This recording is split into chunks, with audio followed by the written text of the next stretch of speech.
राधारानी से ब्रजदास का नाता। बरसाना में एक भक्त थे ब्रजदास। उनके एक पुत्री थी, नाम था रतिया। यही ब्रजदास का परिवार था।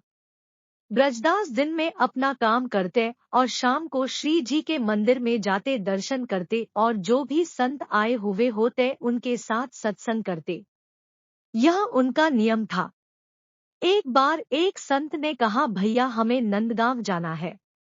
सामान ज्यादा है, पैसे हैं नहीं तो सेवक कर लेते। तुम हमको नंदगांव पहुंचा सकते हो क्या? ब्रजदास ने हाँ भर ली।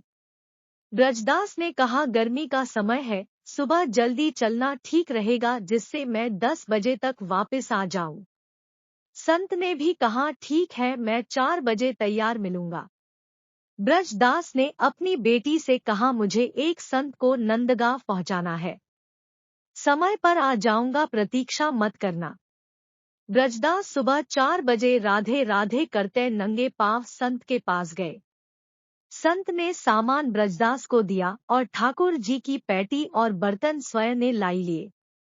रवाना तो समय पर हुए, लेकिन संत को श्वास रोग था, कुछ दूर चलते फिर बैठ जाते।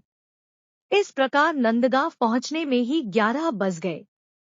ब्रजदास ने सामान रख कर जाने की आज्ञा मांगी। संत ने कहा, जून का महीना है, 11 बजे है, जल पी लो, कुछ जलपान कर लो, फिर जाना। ब्रजदास ने कहा, बरसाने की वृषभानु नंदनी नंदगांव में ब्याही हुई है, मैं यहाँ जल नहीं पी सकता। संत की आंखों से अश्रुपात होने लगा। कितने वर्ष पुरानी बात है, कितना गरीब आदमी है, पर दिल कितना ऊंचा है। ब्रजदास वापस राधे राधे करते रवाना हुए। ऊपर से सूरज की गर्मी, नीचे तपती रेत। भगवान को दया आ गई, वे भक्त ब्रजदास के पीछे पीछे चलने लगे। एक पेड़ की छाया में ब्रजदास रुके और वहीं मूर्छित होकर गिर पड़े। भगवान ने मूर्छा दूर करने के प्रयास किए, पर मूर्छा दूर नहीं हुई।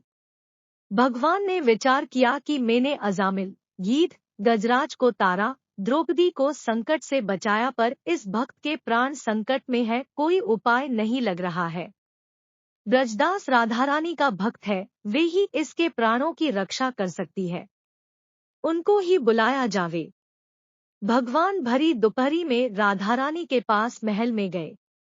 राधा रानी ने इस गर्मी में आने का कारण पूछा।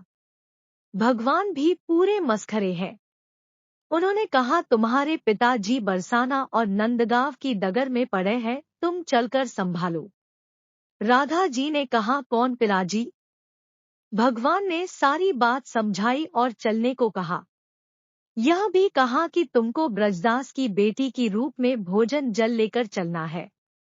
राधा जी तैयार होकर पहुंची। पिताजी, पिताजी, आवाज लगाई। ब्रजदास जागे, बेटी के चरणों में गिर पड़े, आज तू न आती तो प्राण चले जाते। बेटी से कहा, आज तुझे बार बार देखने का मन कर रहा है। राधा जी ने कहा, माँ बाप को संतान अच्छी लगती ही है, आप भोजन लीजिए। ब्रजदास भोजन लेने लगे तो राधा जी ने कहा, घर पर कुछ मेहमान आए हैं, मैं उनको संभालूं, आप आ जाना। कुछ दूरी के बाद राधारानी अदृश्य हो गई। ब्रजदास ने ऐसा भोजन कभी नहीं पाया। शाम को घर आकर ब्रजदास बेटी के चरणों में गिर पड़े। बेटी ने कहा, आप ये क्या कर रहे हैं?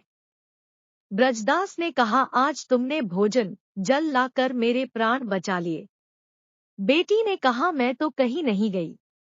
ब्रजदास ने कहा, अच्छा, बड़ा मेहमान कहाँ है? बेटी ने कहा, कोई मेहमान नहीं आया। अब ब्रजदास के समझ में सारी बात आई। उसने बेटी से कहा कि आज तुम्हारे ही रूप में राधा रानी के दर्शन हुए। जय जय श्री राधे।